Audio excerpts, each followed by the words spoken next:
Bonjour à tous et bienvenue dans ce nouvel épisode de La vie symbolique avec Jonathan Pajot et Jean-Philippe Marceau. Aujourd'hui, on va parler d'un penseur qu'on a mentionné ici et là, mais sur lequel on n'a jamais fait d'épisode explicite, c'est-à-dire René Guénon, qui était un penseur français traditionnaliste du 20e siècle. Puis je sais que toi, Jonathan, il t'a influencé pas mal. Puis quand tu étais tombé là-dessus, je pense que toi et ton frère, quand vous étiez tombé là-dessus, ça vous avait quand même beaucoup accroché. Comme introduction, je pense que ce serait le fun pour les gens de savoir un peu pourquoi est-ce que ça vous avait autant intéressé à l'époque quand vous avez tombé là-dessus. Euh, je dirais que Mathieu et moi, on avait beaucoup de discussions à l'époque sur la question de symbolisme. On y arrivait un peu de différentes façons, tu sais, approximatives. Moi, je lisais des auteurs postmodernes. Mathieu, il lisait d'autres auteurs du 19e. Euh, puis, euh, puis c'était comme, tu sais, on s'essayait, on avait des intuitions, on avait des idées. Puis Guénon, lui, c'était comme la première personne qu'on rencontrait qui avait vraiment une critique claire et simple de l'époque moderne, puis aussi d'une façon surprenante. Maintenant, peut-être qu'on est plus habitué, à cause de l'Internet, où les gens qui suivent nos conversations, ils ont déjà entendu des critiques de l'époque moderne, mais en tout cas, moi, j'avais jamais entendu quelqu'un qui critiquait de façon appropriée l'époque moderne. Il y avait seulement des gens qui essayaient de s'adapter ou de changer leur façon de penser pour inclure ou pour s'assurer qu'ils ne sont pas en confrontation avec la pensée moderne. Tandis que lui, il prend un marteau puis il fait juste casser. Il a écrit un petit livre qui s'appelle La crise du monde moderne. Je pense que c'était après la Première Guerre mondiale. Puis presque tout ce qu'il dit dans ce livre-là est complètement. Fait que ça a été super utile pour briser notre matérialisme puis briser notre façon de penser plus, plus matérialiste, je ne sais pas comment d'autre le dire. Puis ça nous a aussi, puis là aussi, finalement, lui, il avait vraiment une vision très mathématique du symbolisme, là, du symbolisme, une vision extrêmement précise du symbolisme, pas comme, tu sais, il y avait pas, il y a pas, c'est pas littéraire, c'était pas comme des métaphores, mais c'était des structures géométriques, il parlait beaucoup de structures géométriques. Tu sais, c'est pour ça que je pense beaucoup en fonction d'espace, puis lui, il parlait beaucoup de ça, là, tu sais, la hiérarchie, l'espace sacré. Il y avait toute une façon de décrire là, qui était vraiment très, très forte. Là. Fait que c'est ça qui nous a attirés vers lui. Puis aussi, il interprétait tellement bien le monde moderne que c'était dur de l'ignorer. Hmm. Puis tu sais, tu parlais de critiques du monde moderne, mais tu disais aussi que tu lisais des auteurs postmodernes, mais le genre de critique que tu voyais, mettons, chez ces auteurs-là, c'était moins convaincant que ce que tu voyais chez Guénon ou... C'est que Guénon, il pouvait, dans sa critique, même s'il avait écrit sa critique, son premier, la crise du monde moderne, il l'a écrit après la Première Guerre mondiale. Puis le règne de la quantité, il l'a écrit comme juste après la Deuxième Guerre mondiale, si je me souviens bien. Il me semble que ouais. Puis sa critique du monde moderne, elle incluait clairement ce que le postmoderniste allait devenir avant même que ça existe. Il décrivait ce qui allait arriver dans le fond. Il disait, bon, voici les étapes de comment un monde se défait, disons. Puis là, il utilisait le modernisme comme un exemple. Il disait, mais ce qui va venir plus tard, ça va être, tu sais, il parlait beaucoup du carnaval, il parlait de l'esthétique du carnaval déjà à l'époque, puis il parlait de la fragmentation et tout, mais il parlait aussi de, mais ça, c'est quelque chose quand même, quand je disais les postmodernes, j'aurais pas pu percevoir. Là. Mhm. C'était plus la déconstruction, puis le monde qui tombait dans le carnaval, l'exception, la monstruosité, l'hybridité, tout ça. Mais il a décrit aussi ce qu'il appelait la hiérarchie satanique ou la hiérarchie inversée. Il disait que ultimement, ça va mener vers une nouvelle structure qui va apparaître comme une hiérarchie, mais qui va être comme une hiérarchie à l'envers. Ça, c'est quelque chose que, tu sais, disons, dans les années 90, quand on lisait Derrida, puis ces auteurs-là, on n'aurait pas pu percevoir, mais maintenant, on ne peut juste pas l'ignorer parce qu'on voit que les mêmes, les mêmes choses dont les personnes parlaient, disons, les identités, le problème de briser la normalité de défaire la binarité, le jeu d'éclatement puis de dissémination des catégories, bien, ça mène étrangement vers une sorte de hiérarchie à l'envers, là, où l'exception devient le roi, où tout est jugé en rapport avec l'exception, puis en rapport avec ce qui ne fait pas dans les catégories. Fait que, tu sais, quand tu le lis, tu peux voir vraiment sa description. Puis le plus que le temps avance, plus qu'il y avait raison. Tu sais, même si on le voyait pas encore. Mhm. Puis, je serais curieux de savoir, à l'époque, c'était comment, même juste de trouver les travaux de Guénon. Est-ce que c'était déjà sur Vraiment, toi, Internet à c'était pas, l'époque non, il n'y avait ou... pas d'Internet à l'époque. L'Internet était Mhm, vraiment nouveau. Il n'y avait rien de ça. Fait que c'était vraiment la chasse aux livres, là. mhm, Mathieu et moi, les deux, on allait constamment dans les librairies seconde main. mhm, Puis on allait aussi, tu sais, on allait dans les endroits louches, là, quand des gens des librairies ésotériques, tu sais, puis eux, ils connaissaient les éditeurs, là, on faisait venir les livres dans ces librairies-là, ou bien on était chanceux de trouver les livres disons, dans les librairies seconde main à Montréal de temps en temps, là. Fait que, mhm. tu sais, on a réussi quand même pas mal à accumuler presque tous les livres de conséquences. Puis là, après ça, ben là, l'Internet commençait à devenir euh, plus, non, tu sais, commençait à fonctionner. Mhm, Puis, mhm, tu sais, d'ailleurs, par exemple, c'est étrange parce que il y a sur Internet, il existe en ce moment une base de données de René Guénon où tu peux chercher à travers tous ces textes, puis tu peux chercher par mots-clés ou par phrase ou quoi que ce soit, à travers tous ces textes qui sont comme dans une base de données. Mais moi, j'ai participé à ça à l'époque. J'étais une des personnes qui scannait des textes, puis mhm, on était mhm. vraiment, j'étais vraiment comme trop impliqué dans ce monde-là à l'époque, là. Fait que oui, c'est ça. Fait que c'était pas évident là, au début, là. C'est bon. Avant de parler des idées, je serais curieux. On dirait, juste pour être direct avec les auditeurs aussi, pourquoi maintenant tu recommandes quand même aux gens de faire attention avec Guénon? Juste les raisons vont devenir plus claires comme à travers l'épisode, mais reste que, comme ton brièvement, pourquoi est-ce que, mettons, si on va sur ta liste de recommandations sur ton site, là, tu dis aux gens que c'est important de lire Guénon parce qu'il y a beaucoup d'idées qui sont comme très importantes, puis c'est peut-être le meilleur penseur là-dessus du 20e siècle, mais en même temps, tu dis aux gens de faire attention. Oui, ben, il y a plusieurs raisons. Je dirais qu'il y a des raisons qui, pour moi, n'étaient pas apparentes au début, quand on lisait, aussi par ignorance de certaines choses. À un moment donné, tu ne sais pas aussi de quoi il parle. Des fois, il parle de certains groupes ou de certaines choses, puis tu ne sais même pas à quoi il réfère parce que tu n'as pas encore ta connaissance développée.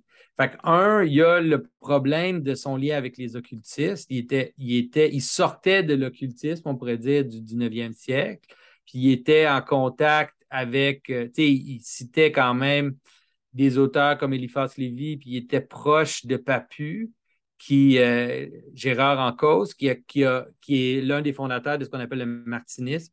Puis dans ses livres, il défend le martinisme, qui est comme une sorte de version de la franc-maçonnerie qui a été réinventée. Puis lui, il défend ça comme étant traditionnel. Fait que d'un côté, il attaque les pseudo-religions, il le fait constamment, tu sais, il attaque le théosophisme, il écrit des livres sur le théosophisme, sur le spiritisme, puis il écrit plein de livres pour critiquer les pseudo-religions, mais selon moi, il a quand même participé à quelque chose qui ressemblait aussi à une pseudo-religion là, dans la question du martinisme. Ça, c'est un.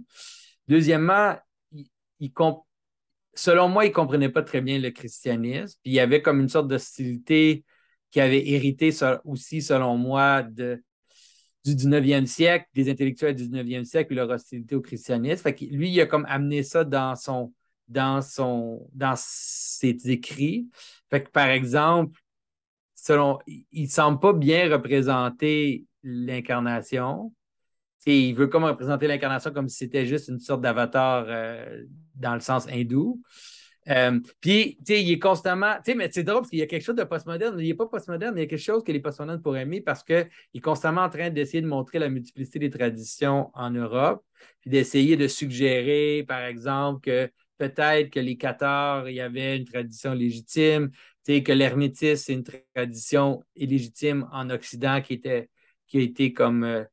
Qui est là, il parle aussi de quelques autres traditions, supposément, qui dit qu'ils sont légitimes en Occident. Euh, fait que, ça se peut aussi que c'est qu'il a mal connu l'orthodoxie. Il ne connaissait pas le mysticisme chrétien à l'origine. Il connaissait juste les mystiques chrétiens qui étaient plus un peu sentimentales la deuxième partie de l'époque moderne, Sainte Thérèse d'Avila, puis des mystiques comme ça qui méprisaient quand même assez parce qu'il les voyait juste comme des sortes de mystiques passifs au lieu de gens qui travaillent, disons, vers qui montent la hiérarchie céleste, on pourrait dire, là. Fait que selon moi, il comprenait mal le christianisme et l'orthodoxie. Puis, tu sais, puis finalement, tu sais, il a fini sa vie musulman en Égypte.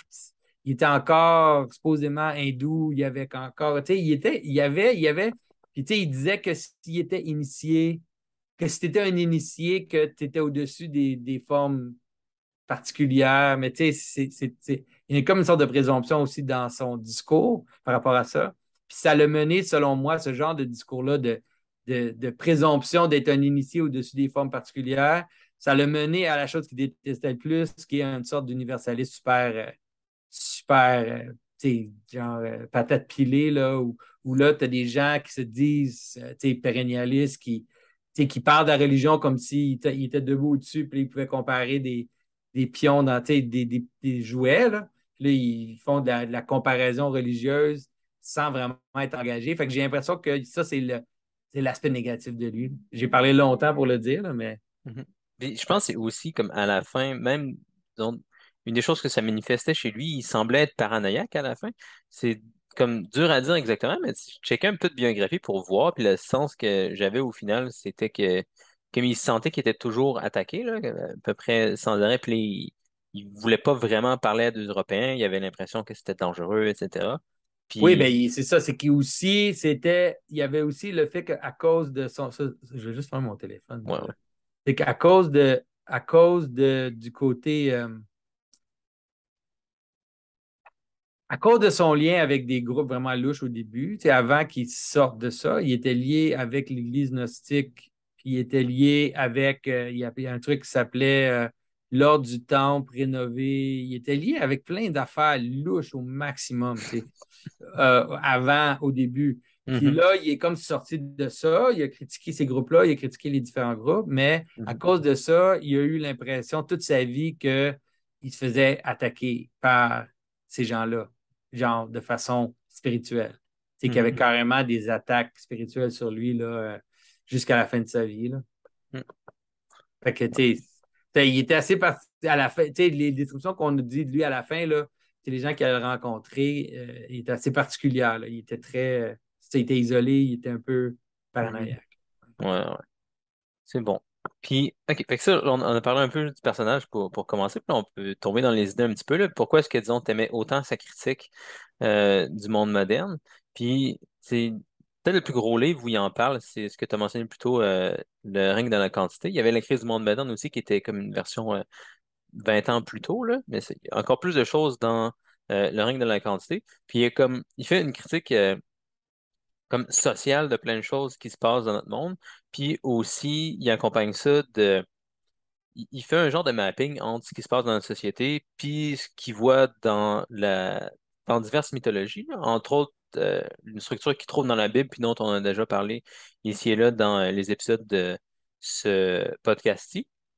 Fait que mettons, si on essaie de regarder une coupe de ces critiques sociales, euh, au final, ça va toujours tourner autour du fait qu'on s'en va vers le règne de la quantité, comme le titre de son livre le dit. On s'en va, comme on descend de plus en plus la montagne, même pour reprendre l'image qu'on avait au début de la Bible. Fait que il prend comme plusieurs aspects, puis il va tracer comment notre société s'en va de plus en plus vers l'uniformité, vers l'égalité, comment on perd la qualité dans plusieurs choses.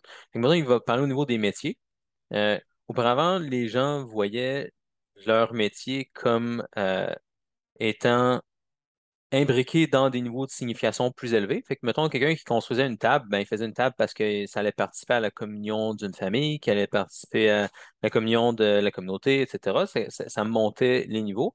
Tandis qu'aujourd'hui, ben, je vois des gens dans une usine qui font une table, ben, c'est tout pareil, puis il n'y a pas de on pense pas facilement au niveau que ça implique au-dessus de ça. Puis ça fait aussi une genre d'uniformité où euh, les gens, ils vont pas, disons, comme se, être contents de se perdre dans l'anonymité de leur travail. Ça fait que là, ça va avoir un genre de pendule là, où d'un côté, les gens qui font des choses uniques comme les artistes, là, c'est absolument impératif qu'ils signent leurs œuvres parce que c'est comme leur preuve qu'ils ont fait quelque chose de différent.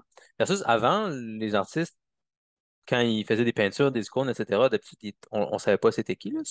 C'était secret, il était content de disparaître, disons, dans ces structures plus élevées-là.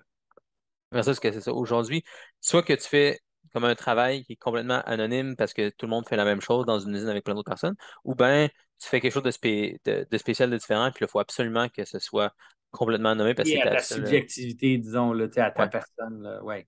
ouais. Ben, oui, ça, c'est un exemple. C'est un exemple euh, simple. Il essaie souvent de démontrer que dans, tu sais, disons, au Moyen Âge ou anciennement, les métiers étaient aussi vus comme des outils de réalisation. Tu sais, c'était pas juste vu comme quelque chose où tu fabriques des objets.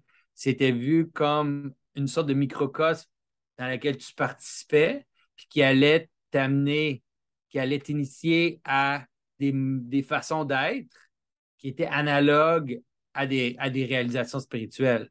Fait que, par exemple, lui, son idée, c'était que la franc-maçonnerie était basée, la franc-maçonnerie moderne était basée sur les constructeurs actifs des églises, des bâtiments au Moyen Âge, puis que les constructeurs actifs avaient une façon de construire les bâtiments qui incluait aussi un aspect de progression spirituelle dans la guilde ou dans les niveaux de, de, de maîtrise de ce que tu faisais et que le symbolisme architectural était un microcosme aussi des réalisations spirituelles que tu pouvais atteindre. Fait qu'il y avait comme une sorte de il y avait comme une sorte d'idée que tout dans le monde pouvait être un support pour un contact avec Dieu, pour un contact avec qui était transcendant, tandis que le monde moderne, même la franc-maçonnerie moderne, ils voyaient ça comme une chute, tu sais, que la franc-maçonnerie qui était devenue spéculative, puis qui était surtout tu sais, des gens qui se rencontrent ensemble, puis qui tu sais, ils construisent rien, là, tu sais, ils font juste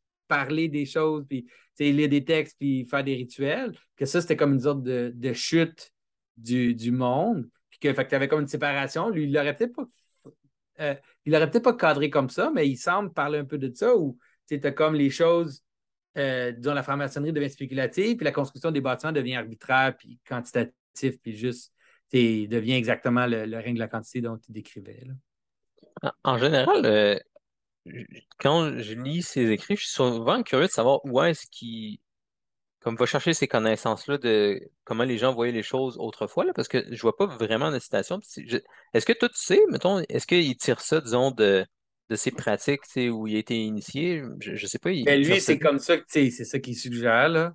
Fait que, Mhm, c'est sûr que tu sais, surtout quand il parle de ces choses-là, il mhm, suggère que lui, il a accès à des documents disons, dans la franc-maçonnerie qui sont plus anciens. Puis souvent, il va dire ça, mais il va pas. Les documents, ils ne sont pas publiés, ils ne sont pas des choses publiées. Fait que souvent, il va parler, par exemple, il va dire des choses comme, disons, là, c'est drôle qu'on parle de franc-maçonnerie, là, c'est weird, là, mais bon, il va dire des choses comme, par exemple, le G de la franc-maçonnerie, il y a comme le compas puis les câbles, il y a comme un G.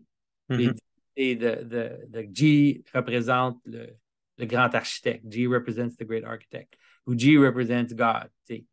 Mais lui, il dit qu'avant, il y avait un yod, une lettre de l'hébreu, puis que les plus anciens pratiques, c'était de mettre un yod, puis il explique le yod comme le point, ou c'est le point qui est au sommet de la montagne. Il mhm, utilise plein d'images qui utilisent le trou dans l'aiguille, il y a plein d'images qu'il utilise pour essayer d'expliquer l'espèce de point à travers la réalité qui culmine, puis arrive dans une sorte de point qui est comme aussi l'accès aux endroits supérieurs. Là, fait que tu peux comprendre si tu penses au monde comme une série de disques, là, ou une série de croix, mhm, une croix avec plein d'horizontales, ben, le point au milieu, c'est l'endroit où culmine la réalité, mais c'est aussi l'accès à la verticale. Fait que là, mhm. il disait des choses de même. Mais c'est ça. Fait que là, tu dis, ben, je ne sais pas où il prend ça. Je ne sais pas d'où il prend son idée de ça. Je ne connais pas les textes. Je ne suis pas franc-maçon. La franc-maçon m'intéresse pas beaucoup. Mhm, Donc, I don't know. Mais sauf que ce que je sais, c'est que l'idée du point, disons, au sommet d'une montagne ou au sommet d'une culmination de réalité, c'est mhm, quelque chose qui est là dans la description du tabernacle, du temple, mhm, la façon dont on traite la croix, c'est la façon dont on comprend le centre en général. Fait que c'est pour ça que je dis, tu peux trouver des intuitions dans ces textes qui sont vraiment très, très, très justes parce qu'il n'y a personne d'autre qui mhm. parle de ça. En tout cas, à l'époque, il n'y avait personne d'autre qui Ouais, parlait de ça. Maintenant, il y en a quelques-uns. Mais fait que c'est pour ça que je dis, lis-le, mais fais attention parce que, ouais. tu sais, c'est ça. C'est ça. Il y a clairement des intuitions qui sont correctes, mais il y a des moments où on ne sait pas d'où ça vient. Puis aussi, il y a l'idée que il semblerait selon moi, il lui manquait certaines intuitions, là. Il lui Mhm. manquait certaines connaissances là, par rapport au christianisme. Ça peut sembler vraiment présomptueux, là, parce que clairement, il connaissait plus de choses que moi. Là, il était très érudit, là, mais Mhm. C'est bon. Puis peut-être donner d'autres exemples aussi de choses qu'il critiquait de l'époque moderne. Dans un chapitre sur l'unité puis la multiplicité, il explique comment aujourd'hui on a tendance à disons, vouloir être. On met beaucoup de poids sur l'égalité, le fait que ben, on est tous égaux. Puis une des conséquences que ça a, c'est que la seule façon dont on voit que des groupes peuvent tenir ensemble, c'est si comme tous les gens dans le groupe sont égaux. Fait qu'on a plus de misère à concevoir des organisations qui tiennent ensemble parce qu'il y a une hiérarchie claire dedans. Fait que, mettons, on peut prendre un exemple facile d'une famille où, tu sais, pour que la famille tienne ensemble, il faut que les personnes aient des groupes, somme toute, très différents. Tu sais, le père, il n'est pas la mère, puis la mère n'est pas comme les enfants, puis toutes ces personnes-là, ils ont des personnalités très différentes.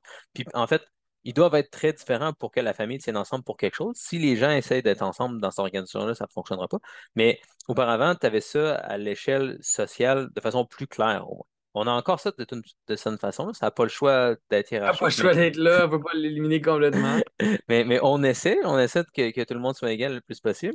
Mais auparavant, c'était comme beaucoup plus évident pour les gens, mais qu'il y avait un roi là, qui représentait comme le sommet de la qualité. Tu avais aussi ben, toute la hiérarchie ecclésiale qui était comme parallèle à la hiérarchie étatique. Puis les gens comprenaient qu'il y avait différents rôles dans cette hiérarchie-là qui leur permettaient de fonctionner dans quelque chose qui tenait ensemble sans que tout le monde soit égal, sans que tout le monde essaye d'être égaux. Et ça, c'est une des autres critiques qu'il faisait. Oui, mais c'est intéressant parce que c'est vraiment la façon dont la diversité peut exister adéquatement, c'est avec une hiérarchie, c'est la seule façon. Parce que il faut qu'il y ait des points qui nous unissent ensemble malgré notre différence. Fait que- puis ça fait aussi quand je faisais pour que le point en haut réunit quelque chose, il faut qu'il y ait de la diversité dans ce qui réunit. C'est ça aussi la raison pourquoi il est au-dessus et qu'il relie les choses ensemble. Fait que la vraie diversité, elle existe en fait dans un système hiérarchique traditionnel, tandis que, comme tu as dit, le monde moderne, il va vers la diversité, il va vers l'uniformité. On a bien beau célébrer la diversité constamment, mais c'est clairement pas ça qui se passe en réalité. Les différences culturelles, ils sont nivelées vers le T-shirt puis le McDonald's. Là. C'est pas vrai qu'il y a une vraie célébration des diversités, même au niveau mondial. Il y a comme une nivellation absolue vers la consommation puis exactement ça, là, l'espèce d'informel américain et nivelle toute la société. C'est pour ça que la critique de Guénon, souvent les gens, ils la voient d'un bord ou de l'autre. C'est rare les gens qui les voient des deux bords. Qu'en fait, Guénon, il était par exemple extrêmement pour des choses comme les droits des petites communautés d'exister, les droits des gens d'avoir leur tradition qui était reliée à leur endroit particulier, mais il voyait ça comme dans une sorte de hiérarchie où il fallait que ça soit enligné vers quelque chose de transcendant, disons.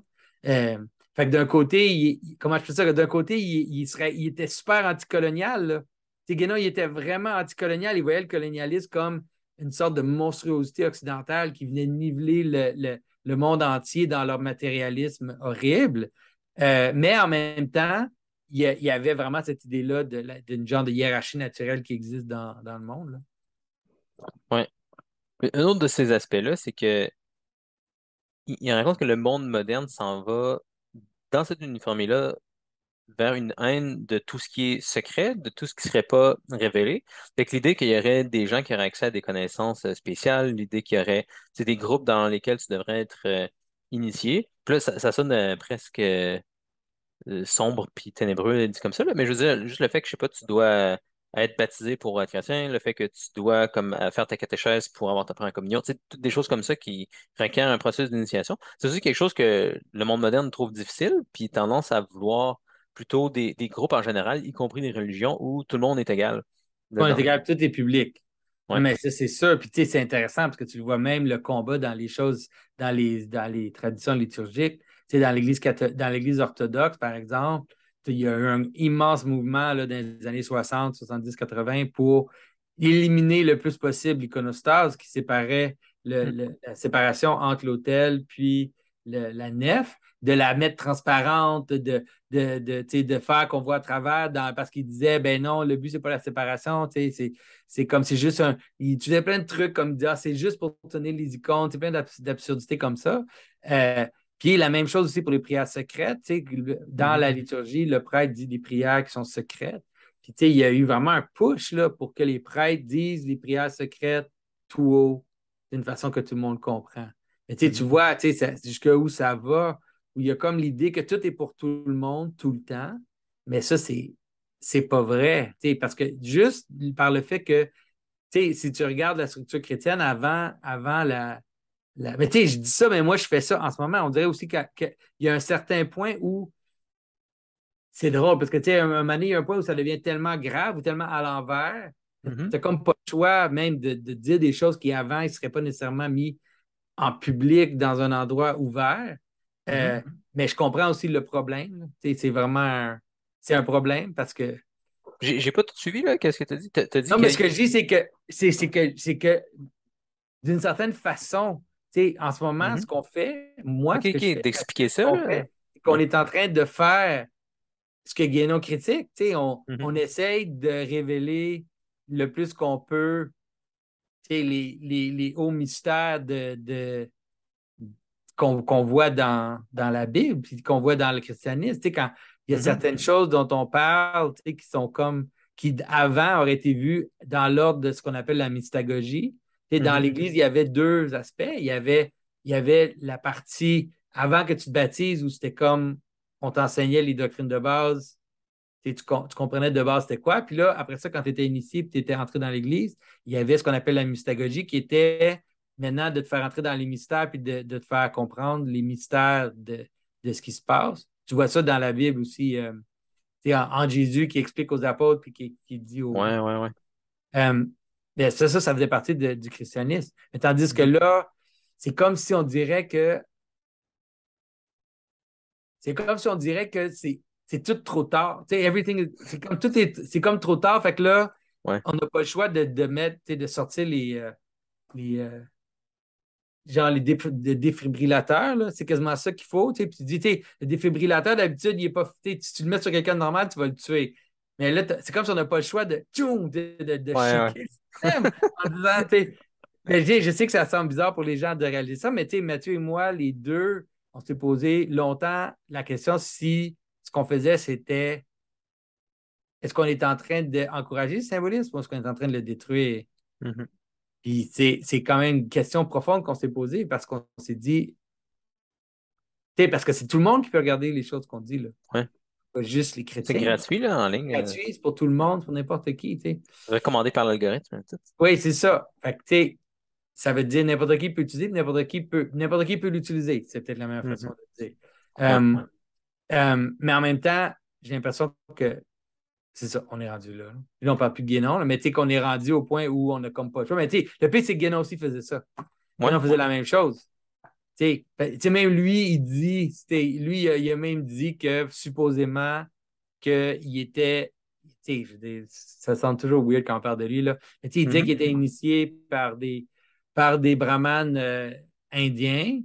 Puis là, à un moment donné, il a dit que les brahmanes indiens avaient coupé contact avec lui parce qu'il avait comme trop, il avait comme trop dit des affaires. Je Ouais. sais pas si c'est vrai, mais il disait plein d'affaires weird de même, là. Mais c'est pour dire que lui aussi faisait ça. Il Ouais. était en train de publiciser des choses qui avant étaient considérées plus comme Mhm. Ouais. cachées. Ouais, je comprends. J'ai envie de passer peut-être encore un, deux exemples de critiques. Ah, il y a d'autres Ouais. étapes, mais je vois que le temps file, là.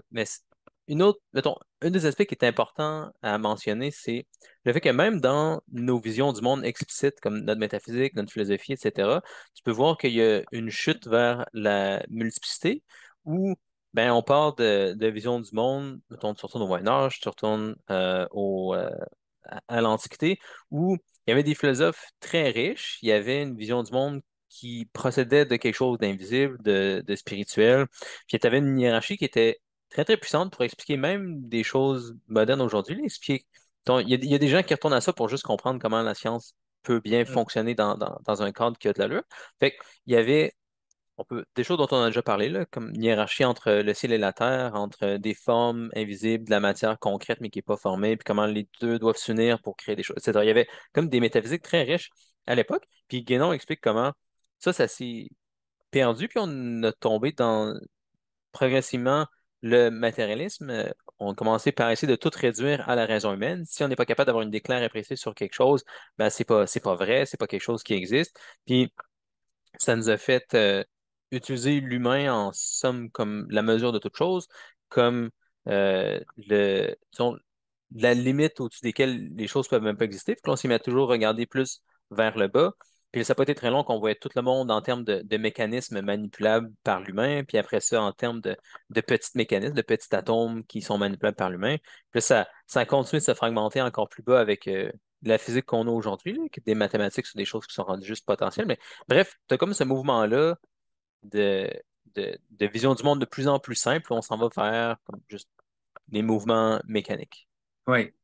Mais non, il avait totalement raison. Là, tu sais, puis tu sais, mais ce qui est intéressant, c'est que dans ça, c'est que Guénon, il disait aussi que, il dit avant la fin, disons, du cycle, là, parce qu'il voit ça comme des grands cycles, là, un peu comme les hindous. Là. Tu sais, il dit à la fin du cycle, il va avoir comme, on va discerner le prochain monde. On va être capable de discerner le retour à la qualité.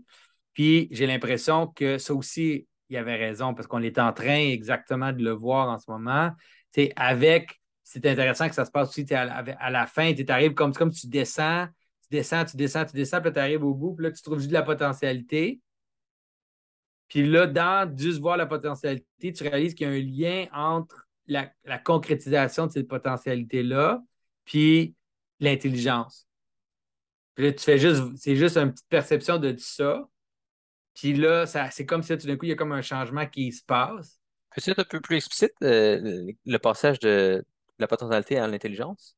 Fait que l'idée de que les phénomènes au niveau les plus petits, ils sont affectés par l'observation. Juste ça. Mhm, T'sais, que l'observation va affecter la mesure du phénomène. Puis là, tout d'un coup, c'est sûr que là, les gens sont pas capables de voir ça comme tout le long. Là, tu peux pas comme le mesurer tout le long, mais tu le perçois comme au plus bas. Puis là, tout d'un coup, avec ça, vient plein d'autres changements là, qui apportent, qui manifestent l'insuffisance du système. Toute la notion de l'incertitude, la notion de l'impossibilité d'un système parfait, tous ces genres de compréhension-là commencent à apparaître. Puis là, avec le retour de la science de la conscience, puis de la perception, puis de un peu toutes les choses dont on parle, là, ce que John mhm, Vervaeke parle, Bernardo Kastrup, même ce que Jordan Peterson discute, c'est comme si tout d'un coup, on perçoit un nouveau monde là, ou la possibilité un retour à la qualité. mhm, Mais c'est pas encore fait. On est comme entre les deux, fait qu'on est capable de voir les deux bords. On est comme déchiré, on pourrait dire. Puis mhm, si tu écoutes, disons, mes vidéos, tu vas voir que je suis déchiré. C'est peut-être la même façon de l'expliquer parce que des fois, je vais parler de façon totalement mythologique. Puis là, après ça, je vais changer. Puis là, je vais l'expliquer de façon le plus matérialiste possible pour aider les gens à comprendre ce que je disais ici. Tu sais. Fait que là, comme je me promène entre les deux, mais l'idée, c'est qu'à un moment donné, celui-là, il va collapse, il va s'effondrer. Puis on va être capable de retourner strictement à un monde de sens. On n'aura pas besoin d'excuser toujours la façon dont on parle du sens. Puis tu sais, j'ai l'impression que tu sais, on le voit, là. C'est comme on le voit ça est en train d'arriver. Puis ça va pas juste se faire dans le monde de la pensée, ça va être vraiment comme ce qu'on appelait le réenchantement. C'est comme mhm. un retour de plein de choses, mais des choses, je pense que les gens, ils s'en attendent pas jusqu'à quel point il va avoir, c'est ça, il va y avoir plus de fantastique dans le monde que les gens pensent tout d'un coup, puis ça va commencer à devenir clair. Mhm. Parce que ça, c'est des choses que je trouvais pas si évidentes, mettons, à la première lecture de Guénon, parce que je trouve que tu lis ces livres, puis c'est très, très sombre. Puis c'est comme très facile de voir justement le mouvement comme de chute, de descendre la montagne. Puis même le tracer comme très bien explicitement avec les mythes dans la Bible, là, comment une des images, ça vaut la peine de mentionner parce que je trouve que c'était vraiment comme puissant puis clair comme image, là. Il parle de la relation entre Cain et Abel pour expliquer comment ben Caïn, c'est lui le sédentaire, c'est lui qui est stabilisé dans l'espace, c'est lui qui va fonder une ville. Fait que, tu sais, tu peux comme voir le monde moderne là-dedans, là, le monde solide, rigidifié, versus Abel, qui est le nomade, qui se déplace dans un monde qui n'existe plus. Aujourd'hui, il n'y en a plus des nomades. Tu sais, ils ont été tués par les sédentaires, là. Les villes ont vraiment comme tout englobé. À ça, c'est plus possible de se déplacer d'endroit en endroit comme c'était possible à l'époque. Fait que, disons, dans le mythe biblique, le fait que Caïn a tué Abel, puis qu'ensuite les descendants de Caïn comme construisent des villes, construisent des armes, puis que comme cette descente-là vers la quantité, vers la violence, c'est quelque chose qui semble se produire. Puis, ultimement, Guénon parle quand même de la revanche d'Abel sur Caïn. Il parle du fait que quand le monde se solidifie, le monde va vers la quantité. À un moment donné, les choses commencent par... À un moment donné, les choses finissent par craquer. Ou comme, disons, tu as réussi à construire une ville, tu as réussi à construire une muraille, quelque chose de solide qui te protège de l'extérieur dans un monde qui est descendu de la montagne. Mais pour que les choses continuent à descendre, il va falloir que ces choses-là craquent. Il va falloir que tes murailles s'effritent. Puis ça veut dire que le matérialisme va s'effriter. Puis là, ça réfère à ce que tu disais tantôt, là. Par exemple, là, en philosophie de la physique, des mécanismes simples comme il y en avait à l'époque de Descartes puis Newton, ça n'existe plus. À ce temps, ce qu'on voit au plus bas niveau de la physique, ça ressemble à du potentiel. C'est plus des atomes exactement. Fait que cette vision du monde-là solide qu'on avait, on sait qu'elle tient plus, même en physique. Comme tu as dit, ça marche plus non plus en sciences cognitives. Il n'y a plus personne qui pense que tu peux juste. Ben, il y a encore des gens qui pensent ça, mais en sciences cognitives, c'est pris plus très au sérieux l'idée que tu peux réduire la conscience humaine au cerveau. Aujourd'hui, les gens invoquent des choses beaucoup plus complexes pour essayer de revenir à quelque chose qui marche. Fait que t'as. Puis des fois, justement, ça fait des choses qui sont que Guénon ne trouverait pas nécessairement mieux pour autant que le matérialisme, là. Non, mais lui, Mais il appelait ça la muraille de Chine, là. Il disait que dans le fond, le matérialisme, c'est comme une muraille que les gens avaient construit autour d'eux, puis que d'une certaine façon, ça protégeait contre les influences infernales, on pourrait dire, mais ça protégeait aussi contre les influences supérieures, tu sais. Fait que t'es comme isolé, tu as l'impression que tout est correct, tu sais. Mais qu'à un moment donné, comme tu as dit, ça s'effrite, mais quand ça va s'effriter vers le bas, là. Puis qu'il parlait ça il appelait ça comment les failles dans les grandes murailles, là, puis que là, ce qui va rentrer, tu sais, ce ne sera ouais. pas tes amis au début. Là. Tu sais, ça va être tout le truc sombre au début. Puis il y a vraiment des bonnes images de ça, là. Je pense que c'est toi que j'avais entendu donner cet exemple-là du fait que quelqu'un qui vit dans le monde solidifié, il peut aller voir des tribus, mettons, africaines à quelque part, qui se lancent des malédictions puis tout, puis l'occidental solidifié, lui, il est immunisé complètement à ce que ces tribus-là s'envoient. Tu sais, il y a des gens comme qui meurent puis tout. Et des gens, ils se lancent des sorts, puis il y a vraiment des gens qui meurent. Puis tu sais, l'occidental, lui, ça ne fait rien, il trouve ça bizarre. Ouais. Mais par exemple, là, plus tard, comme les descendants de ces anthropologues-là qui sont allés visiter des tribus, aujourd'hui, peut-être que comme ces descendants, ils prennent des psychédéliques, puis qui vivent C'est dans un ça. monde comme 100% enchanté, mais de façon très, très désordonnée, là. Fait que c'est comme cette muraille-là, comme qui éclate, il rentre des choses Non, mais inattendues. la muraille est tellement éclatée, mais tu sais, comme là, tu sais, disons, en sciences, en psychologie, dans l'Université au Canada, tu es obligé de dire des choses comme, tu sais, que par exemple, la connaissance autochtone est une connaissance alternative à la connaissance scientifique. Ils sont obligés de dire ça carrément dans leur programme. Fait que, tu sais, c'est vraiment un exemple, la muraille qui s'effrite, parce qu'en plus, la muraille s'effrite, puis là, tu dis les connaissances, tu dis pas les connaissances traditionnelles, tu dis les connaissances autochtones, c'est-à-dire les connaissances des autres, des étrangers, est aussi valide que la mienne. Puis là, tu vois que là, c'est comme, au moins de notre point de vue, c'est vraiment les affaires sombres puis pas rapport qui rentrent dans notre système. Là. Toi, qu'est-ce que tu connais des connaissances autochtones? Tu sais absolument rien de ça. C'est pas un truc que tu maîtrises. Là. C'est comme un truc super vague d'esprit, puis je sais pas quoi. Puis que là, tout d'un coup, on dit ça ouvertement que c'est une connaissance alternative à la nôtre. Tu sais. Ça, c'est vraiment, tu vois, des failles dans la Grande Muraille, là, ça, c'est un exemple. Clair. Ouais. Mais, tu sais, mettons, je retourne de deux pas, là. Ouais. Fait que, tu sais, globalement, c'est très, très sombre, je trouve, de Ouais. lire le livre de Guénon parce qu'il est très, très bon pour trouver toutes ces structures-là de la chute. Puis on donnait quelques exemples, mais tu sais, le livre, c'est des centaines de pages. Ouais, Puis là, il fait juste, comme Jonathan dit, rentrer dans le monde moderne, là, expliquer toutes les façons dont c'est une chute, puis toutes les façons dont ça va continuer de chuter avec les fissures, le mouvement contre-traditionnel. Mais il y a aussi comme il mentionne, il donne pas beaucoup d'exemples, fait que j'ai l'impression comme ah, ça m'a juste passé 100 pieds par-dessus la tête la première fois que je le livre, là. Mais comme tu dis, il raconte aussi que pendant que le monde se pendant que la muraille se fragmente, pendant que le monde solidifie, va se pulvériser, il va quand même rester comme des fragments qui vont être les graines pour le prochain monde.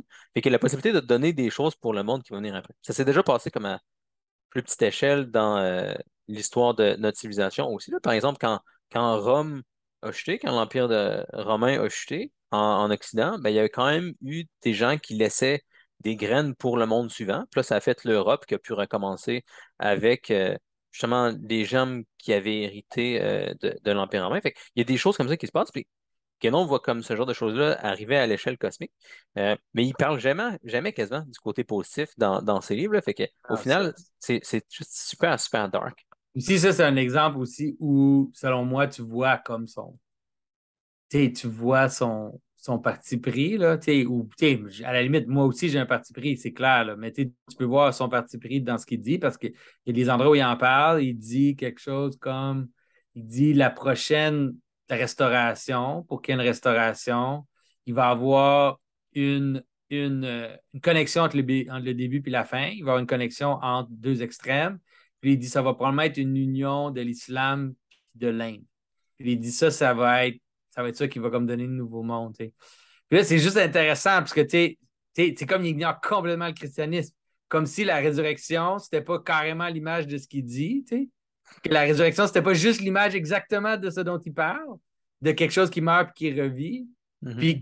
Puis que si, dans les deux extrêmes, il ne voit pas l'union de Rome qui détruit Jérusalem, puis le judaïsme, qui était Ouais. qui a été détruit par Rome, il voit pas ça. Comme il ne voit pas, il voyait pas, on dirait qu'il n'arrivait pas à voir, il arrivait pas à voir ces affaires-là. Qu'est-ce que je te dis? Ouais. Fait que là, il dit Puis quelque chose. pour rendre ça plus explicite pour les gens, là, parce que je sais pas si ça va leur passer par-dessus la tête, mais c'était vraiment cool ce que tu viens de dire, là, le lien entre Caïn et Rome, puis Abel et le Ben judaïsme. oui, Ouais. je veux dire, puis là, il dit qu'il va y avoir une vengeance de Abel à la fin, puis que Rome, c'est comme si on dirait qu'il n'y arrivait pas. Je sais pas, il y avait comme un blind spot, je sais pas c'est quoi, Mhm.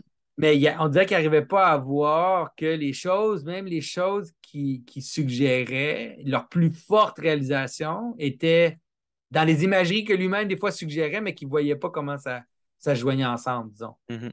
Ouais. Fait que, c'est ça, c'est intéressant. Mais Ouais. c'est drôle. Ouais. Je sais pas s'il y a d'autres choses comme ça que tu sais, tu te rappelles des critiques de Guénon.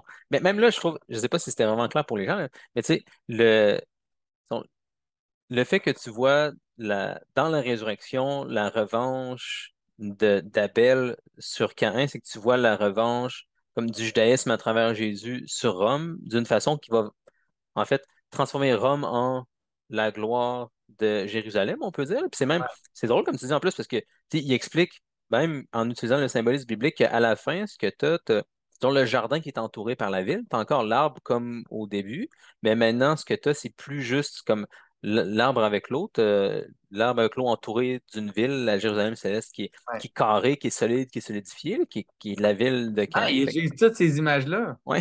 Mais il voit pas, il voit pas que ces choses-là sont contenues clairement là, dans l'histoire chrétienne, si tu les vois de façon appropriée.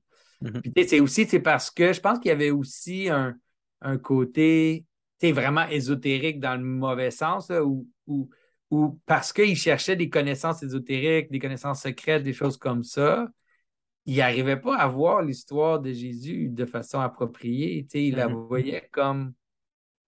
Tu sais, c'était pas secret, c'était pas Ouais. caché, c'est pas comme un truc qu'il faut que tu trouves, tu sais, genre enterré dans une bibliothèque, tu sais, tu sais, sous une pierre cachée quelque part en Espagne ou je sais pas quoi, tu sais. Mhm. C'est comme si à cause de ça, l'histoire de Jésus qui était, tu sais, qui est vraiment le plus haut mystère, il arrivait comme pas à le voir, tu sais. Mhm. Puis, tu sais, comme par exemple, il parlait des, tu sais, il y avait comme il parlait des niveaux d'initiation, il y avait les petits mystères, les grands mystères, puis tout ça. Puis, tu sais, dans sa tête, l'Eucharistie, c'était pas le plus haut mystère, mais tu sais, je sais pas quoi te dire. Tu sais, je veux dire, regarde, c'est quoi l'Eucharistie? Des fois, il disait des choses comme potentiellement, ça contient potentiellement les éléments de la plus grande initiation, mais c'est juste latent, ça t'est perdu, tu sais, il y a plus. Puis, tu sais, à la limite, il y a peut-être raison que le christianisme était devenu décadent, mais tu sais, après ça, de dire quelque chose comme, tu sais, le cycle va être renouvelé par l'union de l'islam puis de l'Inde, c'est comme, OK, I guess. Tu sais, je sais pas, il y a plein d'affaires dans ces trucs qui sont durs à cadrer à cause de son. Mais tu sais, les gens vont dire, OK, toi, tu dis ça juste parce que tu es chrétien, puis bon, peut-être, peut-être. Mais Mais ça a bon, l'air cohérent quand même, là. ben, je trouve que c'est Ouais. assez cohérent, même avec son propre système à lui, tu sais. Ouais. Cool, c'est bon. Ben, ça fait pas le tour des idées que j'ai envie de couvrir. Je pense que on a, on a fait le tour un peu de la personne, de la base des idées principales. Évidemment, on a juste pris une cinquantaine de minutes, là, ce serait possible de parler très très longtemps. Mais aussi comme pourquoi il faut faire attention à ça. Puis je pense que c'est même anecdotiquement, tu sais, il y a des gens qu'on sait qui tombent dans le guénon, puis ils tombent un peu dans leur monde, hein. Ensuite, ils deviennent un peu paranoïaques comme lui l'avait fait. Fait qu'il faut quand même faire attention à ça. Mais ça Oui, vaut. parce que c'est que, tu sais, les gens, quand ils deviennent trop dans le guénon, un moment donné, ils commencent à penser des affaires bizarres, là, ils commencent à penser qu'ils sont comme, qui sont secrètement initiés, qu'il y a comme il y a des maîtres invisibles qui les surveillent, puis tu sais, des affaires weird, là. Fait que, Ouais. comme faut vraiment faire attention, là. Ces textes sont, je dirais, tu sais, si les gens veulent lire ces textes, ils devraient le faire, tu sais, à petite dose, puis en lisant d'autres choses, là, qui sont plus vraiment traditionnelles. Mais Mhm. et si tu te lances là-dedans, là, tu peux te perdre. Ouais. C'est vrai, une autre chose dont je voulais parler parce que c'est tellement intense comme thèse, je pense que ça fait comme partie des raisons pourquoi je le trouve dangereux, là, ça, honnêtement, c'est génial à quel point il est honnête et il est direct là-dessus, là, mais il a pas peur de dire carrément que la science moderne, aujourd'hui, ça marche juste parce que le monde est solidifié. Comme, Ouais. il pense que, disons, le temps s'est accéléré. Il pense qu'on est rendu dans un monde plus quantitatif où c'est possible de faire des observations empiriques qui vont largement tenir, qui nous permettent de construire des machines électroniques de la ville de Caen. Il pense que ça, c'est juste vrai parce qu'on a descendu la montagne. Si, comme on retournait euh, à une époque antérieure où les gens vivaient dans un monde plus riche, il y aurait pas eu ce même genre d'applicabilité-là. C'est comme un peu, pour prendre une image, là, mettons, on le sait, même avec la science moderne, il y a des choses que tu peux juste expliquer en montant d'un niveau de réalité. Par exemple, l'effet placebo, là, c'est pas quelque chose que tu vas expliquer en regardant de la biochimie normale. Parce Non, que de c'est la ça. farine, ça guérit pas des maladies. Mais par exemple, si tu regardes le niveau narratif, le niveau humain, pas le niveau plus spirituel, disons un rituel entre un patient et son médecin, ça peut expliquer des guérisons. Fait que on sait déjà qu'il y a des observations comme ça où dont la science qui tient à un niveau doit aller chercher des explications à un plus haut niveau parce que sinon, comme les observations ne marcheront pas au niveau plus bas. Fait que, mais Guénon, il pense qu'en général, c'est ça pour le monde.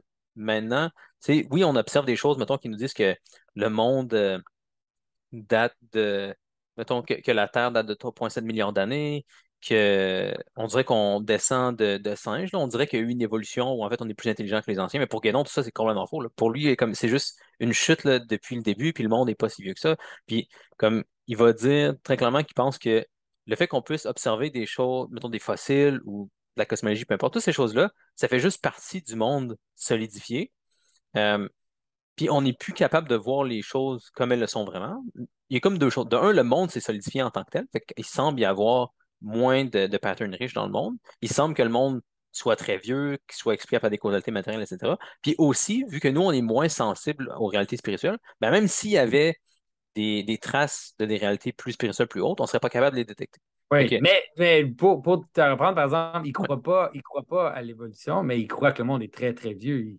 OK, Il OK. croit que le monde est, tu sais, il suit les cycles hindous, là. Il parle de millions, de centaines de millions d'années. Je ne sais pas c'est quoi. Les cycles hindous sont comparables à les fantaisies de. Tu sais, quand les gens ils disent la Terre a 5 milliards d'années ou elle a 100 milliards d'années, puis tu es comme, je peux pas voir la différence entre les deux, là. Tu sais, les cycles hindous, c'est comme ça, là. Puis, tu sais, il dit des choses comme avant Adam, il y a eu 1000 Adam, là. Il suggère des trucs comme ça, qui en fait sont pas nécessairement courants avec la pensée chrétienne, mais c'est ceux qui ne pensent pas que l'être humain vient du singe. Mais sauf que c'est ça, c'est super intéressant parce que Mhm, tu peux l'expliquer de différentes façons, puis tu peux voir que le fait qu'on dit, j'en ai déjà parlé une fois, le fait qu'on dit que l'être humain, l'origine de l'être humain, c'est le singe. mhm. Comme si est-ce que tu dirais l'origine du David de Michel-Ange, c'est une roche? Non. Tu dirais non. Matériellement, Là, peut-être, là, mais. c'est ça. Fait que là, le changement de la quantification, il implique ça. C'est-à-dire, l'ancien, il n'aurait jamais pu dire l'origine de l'être humain, c'est le singe. Il n'aurait juste jamais pu dire ça parce que c'est pas ça une origine. L'origine est nécessairement d'en haut. Puis après ça, le corps dans lequel l'origine prend corps, ben ça a une autre réalité. Fait que, disons, la façon dont les anciens parlaient de, de la relation entre les êtres humains et les animaux, c'est une façon qui est liée à une hiérarchie ontologique. Fait qu'ils disaient des choses comme l'être humain il est tombé dans l'animalité. Fait que l'être humain a un corps animal qui est en fait analogique au singe. C'est-à-dire, Mhm, il y a ça du singe, mais sauf que ce qu'il y a du singe, il l'a dans sa chute, il l'a pas dans son origine. Fait que c'est comme une autre, c'est carrément une autre façon de penser, puis c'est mhm. difficile, je pense, pour les modernes. Quand je dis ça, je sais qu'il y a plein de gens qui vont même pas, ils vont avoir de la misère à saisir comment que je peux dire ça. Euh, mais par exemple, au Moyen Âge, il y avait des traditions, surtout juives, qui disaient des choses comme que les descendants de Caïn, c'est des singes. Que, en fait, la Mhm. chute, que le singe, c'est la chute de l'homme. Mais c'est vraiment parce qu'ils ont une emphase, ils ont vraiment une emphase sur une hiérarchie ontologique plutôt que sur la façon dont nous on décrit les phénomènes, la causalité des phénomènes. Ouais. Donc, c'est dur parce que nous, on voit le monde comme ça. Comme tu dis, on le voit comme ça. Fait que c'est Mhm, dur. Je peux te décrire l'ancienne façon de penser, mais c'est dur de vraiment rentrer dedans. Tu sais, mhm, tu le fais comme de l'extérieur, puis tu vois, OK, oui, OK. Tu vois qu'eux, ils percevaient d'autres choses. Puis que, tu mhm, sais, par exemple, l'idée que les fossiles que tu perçois dans la Terre, c'est comme mhm, des résidus de monstres d'un monde ancien, d'un monde avant le nôtre. C'est totalement cohérent avec la métaphysique, avec l'ontologie, la façon dont le monde se manifeste.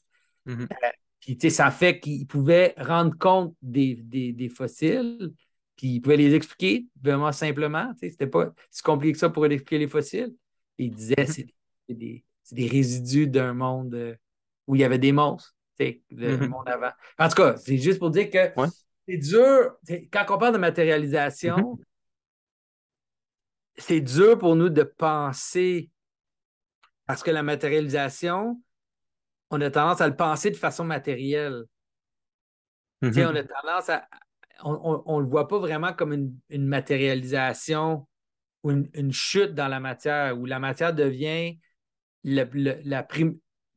l'outil à travers lequel on interprète le monde. C'est mhm, peut-être la meilleure façon de le comprendre. C'est que si tu tombes dans la matière, ben là, la matérialité devient le principe par lequel tu interprètes la réalité. Fait que mhm. ça transforme la réalité. Ça transforme la façon dont tu existes dans le monde. Fait que, tu peux le voir top-down ou tu peux le voir par en haut, par en bas. Tu peux Ouais. le voir comme. Le fait qu'on est matérialiste, ben, ça fait qu'on interprète les causes matérielles comme étant les causes premières. Ou tu pourrais Mhm, dire, ben, le monde il a chuté dans la matérialité. Puis à cause de ça, on est incapable de voir les principes spirituels. T'sais. C'est sûr que lui, c'est un peu gnostique, son affaire. Là. mhm. Je ferai attention avec sa façon de le décrire parce que ça a une tendance un peu gnostique, un peu comme l'idée des castes aussi. Là. Il y a un peu Mhm. l'idée que la matière, c'est mauvais peut-être en soi ou la quantité, c'est peut-être possiblement mauvais en soi, mais c'est pas non plus totalement fou ce qu'il dit, si Mhm. tu peux le percevoir de la bonne façon, là. Ouais. Mais ça, je trouve qu'il va, comme tu dis, c'est comme un peu gnostique, là. Puis je trouve que c'est comme une des raisons pourquoi c'est facile, je trouve, de se déconnecter de la réalité avec Guénon, parce que, mettons, je pense, on n'a pas besoin de nier, disons, matériellement que les fossiles, ils ont des millions d'années, puis comme, je pense pas qu'on a à nier aussi fortement que lui le fait, cette explication-là. Mettons, je pense une bonne image, là, c'est une qu'on a utilisée quand on parlait de Saint-Maxime puis de Balthazar il y a quelques mois, là, où, mettons, tu peux regarder une pièce de théâtre, mettons, d'un point de vue linéaire, là, du début à la fin, en termes de...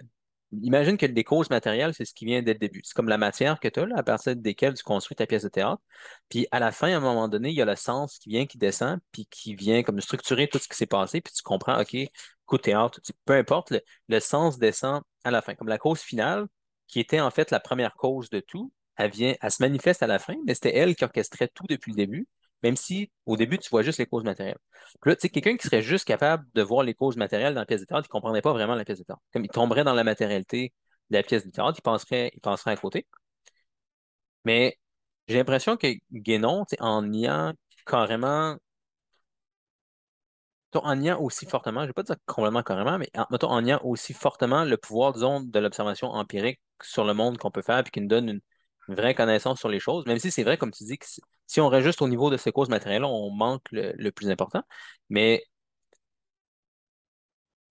en niant comme le fait qu'on puisse faire des tests empiriques pour avoir un accès à la réalité, je pense que Guénon, en tant que tel, il construit quelque chose qui... J'ai comme l'impression en lisant souvent que je vois pas comment on pourrait y faire changer d'idée, tu sais. Parce que tu sais, si tu essaies d'y montrer des faits, mettons, sur comment les gens semblaient faire les choses il y a 2000 ans, 3000 ans, il y a 10 000 ans, comment la Terre semblait être, là, tu y montres, je sais pas, des tests, là, tu prends full ton temps comme un scientifique, je sais pas. J'ai l'impression Ouais. que lui il va juste dire, Ouais, ben le ça, c'est monde est juste le monde matérialisé. solidifié, comme on s'en fout. Fait que Oui, c'est c'est comme... ça, je sais pas, tu sais, je sais pas. Tu sais, c'est clair que il y a des choses, il y a aussi des choses, tu sais, il était, par exemple, il y avait un livre là, qui s'appelle Les hommes et les bêtes, je pense, of Men and Beasts. Ça peut par Ossendowski comme un genre de récit de voyage qui a été fait à la fin du 19e, début du 20e. Puis, tu sais, c'est comme, tu sais, ce qu'il décrit dans ce récit de voyage-là, c'est Marco Polo, là. Fait que là, tu sais, c'est dur dans un monde où carrément notre façon de percevoir les choses sont en train de changer. Tu sais, ça a de l'air comme si ça colle pas. Puis comme tu dis, à cause de ça, c'est dangereux aussi de faire à semblant qu'on vit pas dans le monde dans lequel on vit. Tu sais. Puis Mhm, qu'on vit dans un monde où tu pourrais rencontrer un centaure. Tu sais, je veux dire. Et moi, je peux comprendre, disons, l'histoire de la rencontre d'un centaure. Je peux te l'expliquer, mhm, même psychologiquement, je peux te l'expliquer et tout, mais tu mhm, sais, j'ai quand même pas non plus l'idée que je vais rencontrer, que j'ai la capacité de rencontrer un centaure parce que c'est notre monde, c'est juste plus le même monde. mhm, Il y a quand même une transformation réelle comme qui fait que, tu sais, c'est ça. Tu sais, lui, il était comme attaché à cette affaire-là, là, ce monde-là d'une certaine façon, qui là, semble juste qui semble fabulé, là. Tu sais, puis c'est mhm, ça. Fait que, tu sais, ça se peut qu'il y a des gens qui vivent dans un monde magique, ça se peut, mais en tout cas, moi, j'en connais pas, là. Tu sais, puis mhm. je dirais aussi, il y a des gens qui peuvent s'imaginer ça, là, puis ils Ouais, deviennent décrochent, comme tu dis, là, ils vivent, tu sais, ils deviennent un peu fous, là. ouais. Puis tu peux comme Mais plus les rien textes de dire pour les Guénon sont ramener. vraiment dangereux, là. Il y a un texte qui s'appelle Le Roi du Monde, c'est vraiment dangereux, ce texte-là. Tu sais, il décrit comme une genre de hiérarchie cosmique où il y a comme vraiment quelque part en Tibet, il y a un genre de maître invisible qui s'incarne juste il y a 12. Tu sais. C'est comme, wow, OK, là, tu sais, ça devient vraiment. Tu sais, en tout cas, c'est ça. C'est bon. Ben, je suis content, là, on a fait le tour de ce que je voulais. Je sais pas s'il y a d'autres choses que ça tenterait de rajouter. Non, je pense que c'est bon. Je Guénon. pense qu'on a assez parlé de Guénon. Ah, assez de danger pour aujourd'hui. Oui, c'est Ben, ça. merci tout le monde d'avoir été là, Hey, puis merci Jonathan. salut tout le monde. À bientôt.